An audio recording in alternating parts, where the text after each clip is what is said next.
Girls क्यों पढ़ती हैं? शादी के लिए पढ़ती है ना। मेरी शादी हो गई, अब मैं नहीं पढ़ूंगी। 12th का बच्चा मैरिज के बारे में क्या ही जानेगा। तो मेरी मदर इन लॉ ने कहा मुझे कि दिव्या कोई बात नहीं, तुम पढ़ी लिखी नहीं हो ज़्यादा, तो इसलिए तुम्हें बातें समझ में नहीं आ सकती हैं। उनका ये सेंटेंस मेरे जीवन में एक यू टर्न लेकर आया। मेरे हस्बैंड अगर केमिस्ट्री के स्कॉलर हैं तो केमिस्ट्री से ज़्यादा डिफ़िकल्ट सब्जेक्ट क्या हो सकता है सोचा तो मुझे लगा कि शायद मैथ्स केमिस्ट्री से ज़्यादा डिफ़िकल्ट है। बच्चों का प्यार, बच्चों का रिस्पेक्ट, बच्चों का विश्वास बहुत मिला। कैंसर का नाम सुन के मैं सच कहूँ तो मुझे लगा कि खत्म, फिनिश। नहीं, मैं इसको ट्रेजेडी नहीं, फाइट ही कहूँगी। Hello everyone, I am Divya Saxena, working as Principal in charge in Jawahar Navodaya Vidyalaya, Firozabad. I have the opportunity to share my life journey with all of you.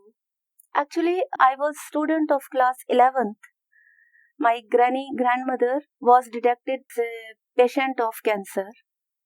And उन्होंने कहा कि मेरे फादर को कि उन्होंने घर में किसी एक बच्चे की मैरिज देखनी है. And because my father was a very obedient son of my grandmother, so he agreed कि उन्होंने सोचा कि चलो ठीक है वो, because I was the eldest child of my family, तो मेरी शादी फिक्स कर दी गई. एंड इन क्लास 12th मेरी मैरिज हो गई. 11th की छुट्टियों में, समर वेकेशंस में मेरी मैरिज हो गई. अब 12th का बच्चा मैरिज के बारे में क्या ही जानेगा. तो मेरे लिए भी मैरिज एक, समझ लीजिए, रोमांटिज्म था. बिल्कुल एक कल्पनाओं की दुनिया थी, जैसे फिल्मों में देखा जाता है उस तरह से. मुझे लगा कि अब पढ़ाई लिखाई की तो कोई ज़रूरत ही नहीं है. मेरी मदर ने कहा भी मुझे कि बेटा अपनी पढ़ाई लिखाई नहीं छोड़नी है, आपको अपनी स्टडी कंटिन्यू करनी है. तो मैंने मम्मी को यही कहा कि गर्ल्स क्यों पढ़ती हैं? शादी के लिए पढ़ती है ना. मेरी शादी हो गई, अब मैं नहीं पढ़ूंगी. तो एक दिन मेरे हस्बैंड के साथ किसी बात पर कुछ हॉट टॉक हो गया. तो मेरी मदर इन लॉ ने कहा मुझे कि दिव्या कोई बात नहीं, तुम पढ़ी लिखी नहीं हो ज़्यादा, तो इसलिए तुम्हें बातें समझ में नहीं आ सकती हैं. उनका ये सेंटेंस मेरे जीवन में एक यू टर्न लेकर आया. पूरी रात मुझे नींद नहीं आई और मैं सोचती रही कि क्या करना चाहिए. क्या मेरी मदर जो कहती थी पढ़ाई कंटिन्यू रखना है वो ठीक है, या मेरा ये सोचना कि लड़कियां तो शादी के लिए पढ़ती हैं और मेरी शादी हो चुकी है वो ठीक है. मेरे हस्बैंड केमिस्ट्री के स्कॉलर थे, केमिस्ट्री में वो पीएचडी कर रहे थे. सोचा, बहुत देर तक सोचती रही. एक 12th क्लास के बच्चे की जितनी बुद्धि काम करती है, मुझे लगा कि अब मुझे कुछ जवाब देना है. मीन्स जवाब देना है ऐसे नहीं कि मुझे लड़ना है या झगड़ना है. मुझे लगा कि मुझे जवाब देना है किस तरह से कि मेरे हस्बैंड अगर केमिस्ट्री के स्कॉलर हैं तो केमिस्ट्री से ज़्यादा डिफ़िकल्ट सब्जेक्ट क्या हो सकता है सोचा तो मुझे लगा कि शायद मैथ्स केमिस्ट्री से ज़्यादा डिफ़िकल्ट है. और उसके बाद मैंने मैथमेटिक्स सब्जेक्ट लेके, फिजिक्स केमिस्ट्री मैथमेटिक्स सब्जेक्ट लेके मैंने ग्रेजुएशन में एडमिशन लिया, बीएससी किया. एंड बीएससी पार्ट 1 में जब मेरा रिजल्ट आया, and that time I gave birth to my son. Then I continued my study, BSc part 1, BSc part 2, and then BSc final. When I got the admission in MSc part 1 mathematics, that time my son was of 3 years, and मैं अपने सन को लेकर, अपने बेटे को लेकर पहले उसको स्कूल में छोड़ने जाती थी एंड देन यूनिवर्सिटी जाके अपनी क्लासेस अटेंड करती थी. तो इस तरह से मैंने एमएससी भी अपनी कंप्लीट करी मैथमेटिक्स के ही साथ. फिर मैंने सोचा कि मुझे पीएचडी भी करनी चाहिए, लेकिन तब तक मेरा बेटा थोड़ा सा और बड़ा हो गया था, ग्रोन अप था, और उसको मेरा ज़्यादा टाइम चाहिए था. तो मेरे कैरियर के ऊपर मेरी जो एज ए मदर रिस्पॉन्सिबिलिटीज थी वो ज़्यादा हावी हुई और मुझे अपनी पीएचडी आधे रास्ते में ही रोकनी पड़ी. Then I did BEd and fortunately as soon as I complete my BEd, I got the opportunity to give the interview in Kendriya Vidyalaya Sangthan as well as in Navodaya Vidyalaya Samiti. And fortunately, in first attempt, I got selected in both the institutions, Navodaya and KV, and I selected to be in Navodaya, and from that time, 1996 October 19, I joined Navodaya Vidyalaya in Sirmaur district, Himachal Pradesh. From then till now, I am in Navodaya. मेरे जीवन की एक और fight कहें या tragedy कहें, नहीं, मैं इसको ट्रेजेडी नहीं, फाइट ही कहूंगी. मई जून 2019 में मैं समर वेकेशंस में अपने घर गई हुई थी, और when I was taking bath, I felt a node lump in my chest area. और जब मैंने उसको दबा के देखा तो मुझे उसमें पेन नहीं लगा तो मुझे पता था कि जो कैंसरस नोड्स होते हैं, जो कैंसरस लम्प्स होते हैं, वो पेनलेस होते हैं, उनमें दर्द नहीं होता. और पेन का नहीं होना मुझे बहुत कुछ सोचने के लिए और बहुत सारी चिंताएं दे के चला गया. बहुत दिन तक मेरी हिम्मत ही नहीं हुई कि मैं जाके डॉक्टर को दिखाऊं कि ये क्या है. कहीं डॉक्टर ने कह दिया कैंसर है तो क्या करूंगी मैं. ये सारे सवाल मुझे दिन रात डराते थे. लेकिन फिर मेरे हस्बैंड और मेरे बेटे ने कहा कि नहीं, डॉक्टर के पास तो जाना ही पड़ेगा. डॉक्टर के पास गई, उन्होंने मैमोग्राफी कराई, उन्होंने MRI कराई, और साथ ही साथ उन्होंने बायोप्सी कराई, और फाइंड आउट हुआ कि ये कैंसर ही था. कैंसर का नाम सुन के मैं सच कहूँ तो मुझे लगा कि खत्म, फिनिश, कुछ बचा ही नहीं है लाइफ में. ये शायद लाइफ का एंड है, अब कुछ नहीं हो सकता, जी लिया जितना जीना था. लेकिन मेरे बेटे ने मुझे बहुत सपोर्ट किया, और उसने मुझे बहुत मोटिवेट भी किया, और उसने ही मुझे पूरी तरह से ऊर्जा से भर दिया, एनर्जी से भर दिया, और मुझे लगा कि नहीं, मैं फाइट कर सकती हूँ, कैंसर से मैं लड़ सकती हूँ. अब प्रॉब्लम आई कि कौन से इंस्टीट्यूशन में जाऊँ, कौन से कैंसर इंस्टीट्यूट में जाऊँ जहाँ पे जाके मुझे प्रॉपर और अच्छा ट्रीटमेंट मिल सके. उस समय मैं बीकानेर में पोस्टेड थी एज ए PGT मैथमेटिक्स. सोचा एम्स में जाती हूँ, लेकिन एम्स में मैंने 3-4 चक्कर लगाए, बट अनफॉर्चुनेटली मेरी कोई जान पहचान कहीं भी नहीं थी, और मुझे प्रॉपर कोई डॉक्टर कभी नहीं मिल पाए. फिर क्योंकि मैं बीकानेर में थी, और बीकानेर में एक बड़ा अच्छा हॉस्पिटल था, Acharya Tulsi cancer hospital and research centre. मुझे सबने यही कहा कि ये मुझे सबसे ज़्यादा सूट करेगा, क्योंकि बीकानेर में ही मैं पोस्टेड हूँ, बीकानेर में ही हॉस्पिटल है, तो इससे ज़्यादा बेटर कुछ नहीं हो सकता, आप बीकानेर में ही दिखाइए. तो बीकानेर में मैंने डॉक्टर के पास गई, डॉक्टर को दिखाया वहाँ पर, तो सारी रिपोर्ट्स लेके तो उन्होंने कहा कि हाँ, आपको 8 कीमोथेरेपीज लगेंगी, और सर्जरी होगी पहले, उसके बाद 8 कीमोथेरेपीज लगेंगी, और उसके बाद आपको रेडियोथेरेपी लेनी पड़ेगी. सर्जरी हुई मेरी सितंबर 2019 में. फिर अक्टूबर से कीमोथेरेपीज शुरू हुई. डॉक्टर ने कहा कि एवरी आफ्टर 15 डेज आपको कीमोथेरेपी लेनी है. तो मैंने रिक्वेस्ट किया कि मुझे अल्टरनेट संडेज को वो कीमोथेरेपी दे, क्योंकि मैं नवोदय में वर्किंग भी थी, तो इतनी ज़्यादा छुट्टियाँ भी मुझे नहीं मिल सकती थी, और मर्सी ग्राउंड पे मैं कोई काम करना नहीं चाहती थी. तो डॉक्टर मान गए, उन्होंने एक संडे छोड़ के एक संडे मुझे कीमोथेरेपीज देनी शुरू करी. मैं कहना चाहूँगी कि कोई भी अगर कैंसर पेशेंट है तो वो ट्रीटमेंट से ना घबराए. सबसे पहले तो ये एक्सेप्ट कर ले कि बिना ट्रीटमेंट के कैंसर से मुक्ति संभव नहीं है. अपने आप को डॉक्टर के ऊपर पूरी तरह से छोड़ देना चाहिए, और डॉक्टर जो कुछ भी इंस्ट्रक्शन दे उन्हें रिलीजियसली फॉलो करना चाहिए. मैंने 8 कीमोथेरेपीज कंप्लीट करी. हालांकि कीमोथेरेपीज का मैं अगर आप कहें कि उसके एक्सपीरियंसेस को मैं वर्ड्स में कहूँ तो मैं शायद नहीं एक्सप्लेन कर पाऊंगी, क्योंकि बहुत टॉर्चरस था, बहुत ज़्यादा जानलेवा होता है.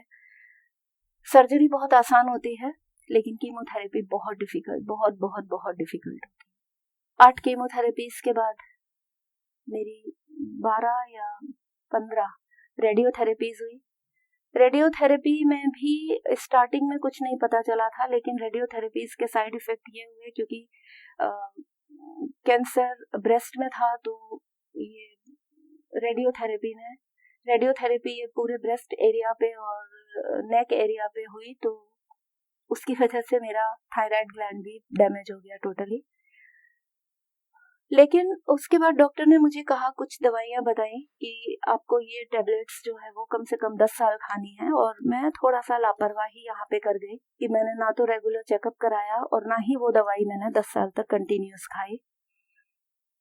मैंने बल्कि 1.5 साल के बाद वो अपना ट्रीटमेंट लेना बंद कर दिया। मुझे लगा मैं पूरी तरह ठीक हो गई हूँ, मुझे अब दवाई की ज़रूरत नहीं है।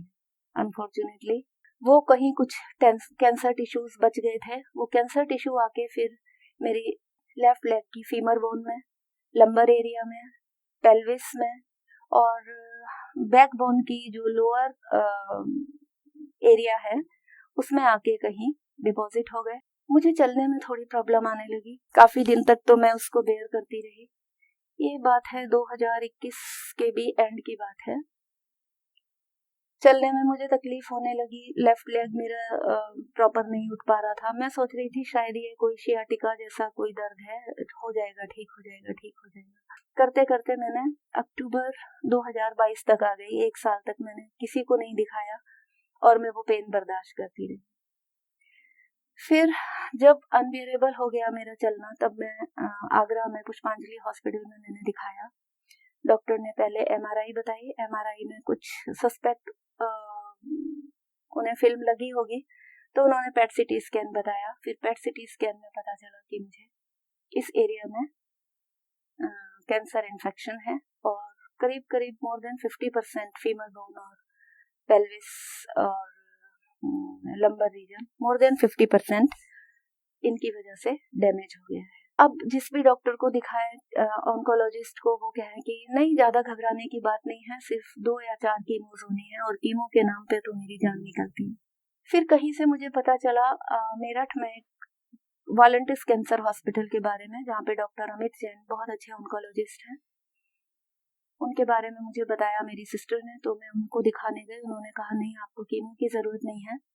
तब उन्होंने मुझे फाइबर नाइफ करके, उनके पास एक टेक्नोलॉजी है जिसमें रेडिएशन सर्जरी के थ्रू जो मेरा कैंसर इन्फेक्शन था उसको टारगेट किया और उसको उन्होंने ट्रीट किया उसको।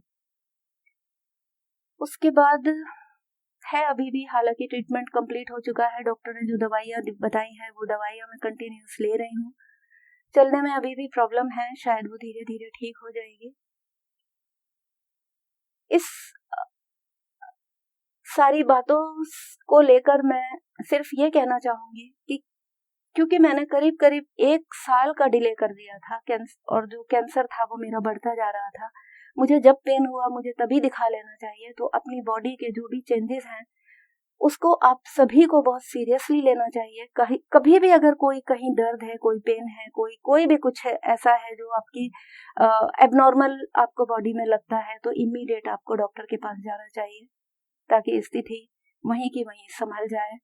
और सबसे बड़ी बात है कि कैंसर, हाँ ठीक है, डेडली डिजीज है, लेकिन अगर आप उसको इनिशियल स्टेज पे सर्च कर लेते हैं, समझ लेते हैं और इनिशियल स्टेज पे ही अगर आप उसको एक्सेप्ट कर लेते हैं कि हाँ मुझे कैंसर है और मुझे ट्रीट करना है, तो हम इस डेडली डिसीज से फाइट भी कर सकते हैं। एक बार फाइट किया और अभी मुझे लगता है कि मैं दूसरी बार भी फाइट करके I will be the winner.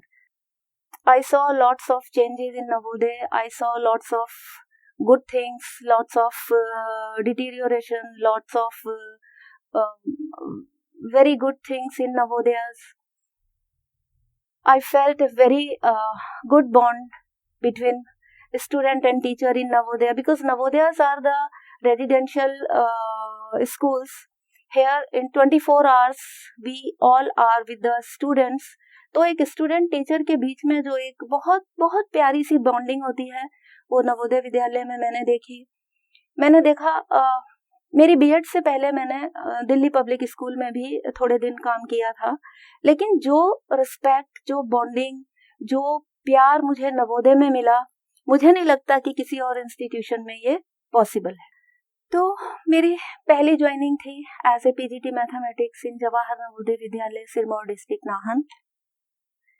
यहाँ पे मैंने जाना कि नवोदय में काम करना कितना डिफिकल्ट भी है, कितना रोमांचकारी भी है। दोनों ही बातें हैं। बच्चों का साथ कई बार ऊर्जा से भर देता था। बच्चों का भोलापन, बच्चों का अपने ऊपर डिपेंडेंट होना, लगता था कि हाँ, हम कुछ कर रहे हैं, देश के लिए कुछ कर रहे हैं, बच्चों के लिए कुछ कर रहे हैं। मैंने 96 में ज्वाइन किया था। उस समय नवोदय का स्वरूप ये नहीं था जो आज इस समय एट प्रेजेंट है। उस समय हम अपने बच्चों को नहलाते भी मतलब उनका नहाना भी हम लोग फिक्स करते थे। संडे को हम देखते थे, छोटे बच्चे होते हैं, घर से आते हैं, उनको नहीं पता होता पहाड़ में, क्योंकि मेरा पहली पोस्टिंग हिमाचल में हुई थी, वहाँ के बच्चों को थोड़ा सा नहीं पता होता था। तो संडे को हम खूब सारा पानी गर्म करके छोटे बच्चों को एक साथ बिठा के और उनको नहलाते भी थे, उनके बिस्तर वगैरह धूप में डलवाते थे, बच्चों के साथ बहुत टाइम स्पेंड भी करते थे। बहुत अच्छा लगता था। 8 साल मैं करीब रही नवोदय विद्यालय सिरमौर नाहन में। उसके बाद एक ड्राइव निकली थी नवोदय विद्यालय में ही वॉलंटियरली हार्ड स्टेशन पे जाके सर्व करने के लिए। तो मैंने नॉर्थ ईस्ट रीजन में वॉलंटियरली जाना फिक्स किया और शिलोंग रीजन में गोलाघाट, जेएनवी गोलाघाट, असम में मैंने वॉलंटियरली ट्रांसफर ले लिया। असम में बिल्कुल जो हमारे यहाँ की लाइफ थी और असम की लाइफ थी, वहाँ पे भी मैंने बहुत कुछ सीखा। असम में जो बच्चे थे, वहाँ पे ट्राइबल बच्चे ज़्यादा थे। ट्राइबल बच्चे थोड़े से एग्रेसिव होते थे, लेकिन अगर आप उनको ये प्रूफ कर देते हैं अपने बिहेवियर से कि आप जो कुछ भी कर रहे हैं आप उनके भले के लिए कर रहे हैं, तो उन बच्चों से इतना प्यार, इतना रिस्पेक्ट और इतना विश्वास मिला कि शायद मुझे कभी वो आगे नहीं मिला। असम में मैंने करीब 3 साल सर्व किया। 1 साल गोलाघाट में, जेएनवी गोलाघाट में, 1 साल जेएनवी कोकराझार में और 1 साल जेएनवी जोराहट में। तीनों ही जगह मुझे बहुत अच्छा लगा। बच्चों का बहुत विश्वास मिला मुझे, बच्चों का बहुत प्यार भी मिला। असम से आने के बाद मैंने, क्योंकि मेरा बेटा भी तब तक काफ़ी बड़ा हो गया था और उसको हायर एजुकेशन के लिए थोड़ा मुझे दिल्ली में आना था, वो तब तक बीटेक करने के लिए रेडी था, तो मैंने दिल्ली ट्रांसफ़र ले लिया। दिल्ली में आने के बाद यहाँ का माहौल मुझे असम के एनवायरनमेंट से बिल्कुल डिफरेंट लगा। यहाँ बच्चों में थोड़ा अलग तरह का एटीट्यूड था, कुछ हरियाणवी टच था उनमें और जल्दी उनको गुस्सा भी आता था, लेकिन जल्दी ही वो मान भी जाते थे। मीन्स जस्ट लाइक जैसे उबलते हुए दूध पे पानी डाल देते हैं तो जल्दी से बैठ जाता है, वही वहाँ के बच्चों का भी हाल था। दिल्ली का एक अलग ही माहौल था। दिल्ली में भी मैं करीब 8 साल रही। उसके बाद मेरा ट्रांसफ़र हुआ बीकानेर, राजस्थान। थैंक्स नवोदय ने मुझे शायद आधा भारत घुमा दिया। पहली पोस्टिंग हिमाचल प्रदेश, दूसरी पोस्टिंग असम, तीसरी पोस्टिंग दिल्ली, चौथी पोस्टिंग राजस्थान, बीकानेर में भी मैं करीब 7-8 साल रही वहाँ पे। और by the time I got the promotion as a vice principal और मैं जवाहर नवोदय विद्यालय फिरोजाबाद में एज ए वाइस प्रिंसिपल मैंने ज्वाइन किया। और यहीं पर करीब 1 साल पहले सितंबर 2022 में एज ए इंचार्ज प्रिंसिपल में काम कर रही हूँ। तब से नवोदय विद्यालय में मैंने बहुत उतार चढ़ाव देखे, लेकिन जो एक बात कॉमन देखी वो ये देखी कि बच्चों का प्यार, बच्चों का रिस्पेक्ट, बच्चों का विश्वास बहुत मिला। लेकिन बच्चों का जो बिहेवियर है एज ए स्टूडेंट, वो उसमें बहुत चेंजेस भी देखे मैंने। जैसे इनिशियल स्टेज की मैं अगर बात करूं तो उस समय बच्चे, अब या तो ये कहिए कि उतना सोशल मीडिया का प्रभाव नहीं था, या कुछ कहें तो उनके अंदर कुछ बैड एलिमेंट या बुरी आदतें भी नहीं थी, जो कि लॉकडाउन के बाद जो मोबाइल का उन्होंने यूज करना शुरू किया मुझे देखने में मिली। वो क्या कि जैसे अगर उनको, बच्चों को किसी बात के लिए थोड़ा भी अगर रोका जाता है, तो अब आजकल आप लोग भी देख रहे हैं उनके अंदर अब एक अलग तरह की चीज़ें जो है वो आती जा रही हैं। तो एज ए टीचर या एज ए प्रिंसिपल या एज ए वाइस प्रिंसिपल ये सचमुच एक चिंता का विषय है। और मैं चाहूँगी कि सबसे पहले 12th क्लास तक के लिए बच्चों को मोबाइल से तो कम से कम दूर रखना चाहिए, क्योंकि 12th क्लास तक मोबाइल कभी भी बच्चों के लिए बेनिफिशियरी नहीं हो सकता है। बच्चों के लिए हम हैं, टीचर्स हैं, उनकी बुक्स हैं, मेंटर्स हैं, उनके कहीं भी किसी भी प्रॉब्लम्स के लिए हम लोग सब उनके साथ हैं। तो मैं एक संदेश जरूर देना चाहूँगी कि 12वीं क्लास तक बच्चे प्लीज़ मोबाइल से दूर रहें। पेरेंट्स बड़े विश्वास के साथ बच्चों को हमारे पास छोड़ के जाते हैं, तो हमारा कहीं ना कहीं बहुत बड़ी रिस्पॉन्सिबिलिटी बन जाती है कि उनके बच्चों को एक अच्छी शेप दें, उनके कैरियर को, उनके बच्चों के कैरियर को, उनके बच्चों के भविष्य को एक अच्छी शेप देना और उनको एक अच्छा भविष्य, उनको एक अच्छा प्लेटफॉर्म, उनको एक सही रास्ता दिखाना हमारी बहुत बड़ी जिम्मेदारी है, हमारी नैतिक जिम्मेदारी है, जिसके लिए हम समय समय पे काउंसलिंग सेशंस भी रखते हैं और कैरियर काउंसलिंग के बारे में भी उनको बताते हैं। और बस मेरी तो ईश्वर से यही प्रार्थना है कि ना केवल नवोदय के बच्चे बल्कि मेरे देश के सभी बच्चों को एक इतना अच्छा रास्ता हम सब मिलके दिखाएं कि वो देश को बहुत ऊंचाइयों तक लेके जाएं और हम उनके कंधे इतने मजबूत बनाएं कि पूरा देश वो संभाल सकें, और देश की जिम्मेदारी अब उन्हीं के ऊपर है। Thank you.